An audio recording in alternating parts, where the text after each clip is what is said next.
अक्सर हम लोग गोल्ड ज्वेलरी को इमरजेंसी फंड के तौर पर देखते हैं। इमरजेंसी में सोने के गहने बेचना या फिर पुरानी गोल्ड ज्वेलरी को तुड़वाकर नई बनवाना, हम सब लोग ऐसा करते हैं। लेकिन अब ऐसा नहीं हो सकता। आप अपनी गोल्ड ज्वेलरी को ना तो बेच पाएंगे और ना ही एक्सचेंज करा पाएंगे।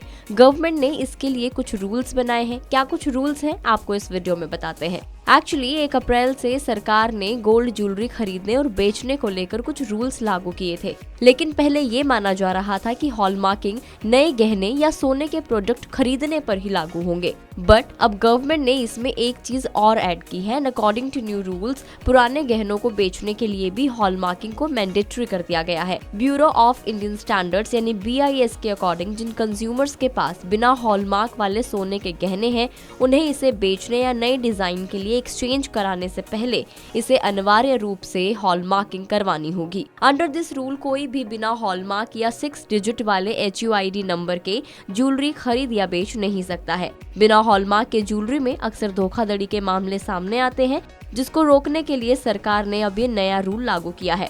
4 डिजिट वाले हॉलमार्क को भी पूरी तरह से बंद कर दिया गया है।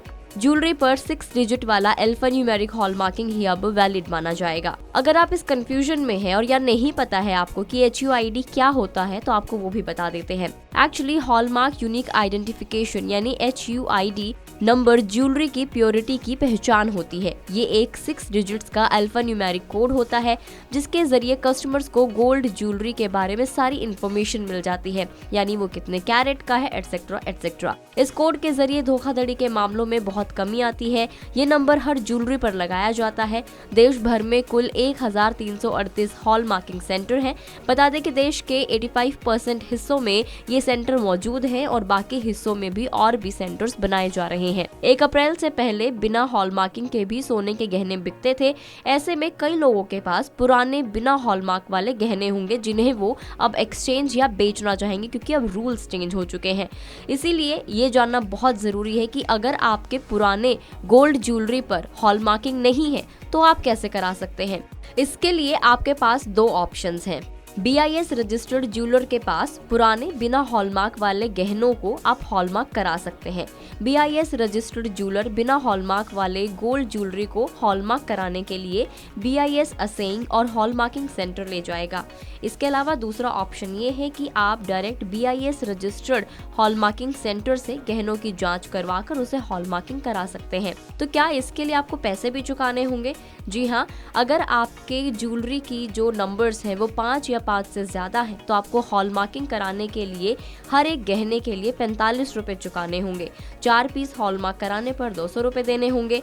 BIS से मान्यता प्राप्त हॉलमार्किंग सेंटर ज्वेलरी को चेक करके अपना सर्टिफिकेट देगा।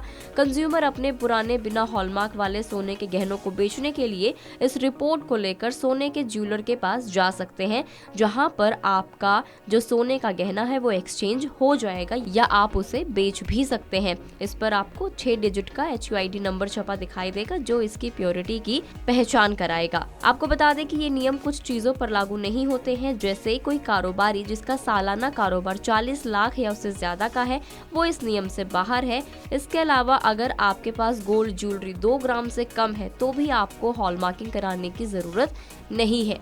तो सरकार ने अब खरीदने के साथ साथ सोने के गहनों पर बेचने के लिए भी हॉलमार्किंग को मैंडेटरी कर दिया है। इसीलिए अब आप पहले हॉलमार्किंग कराएं अपने पुराने सोने के गहनों पर, उसके बाद ही आप उसे अब बेच पाएंगे, एक्सचेंज करा पाएंगे। इस वीडियो में इतना ही। आपको ये जानकारी कैसी लगी हमें कमेंट करके जरूर बताएं। अगर आप इस वीडियो को फेसबुक पर देख रहे हैं तो फेसबुक पेज को लाइक करें, और अगर आप हमें यूट्यूब पर देख रहे हैं तो गुड रिटर्न्स के यूट्यूब चैनल को सब्सक्राइब करना ना भूलें।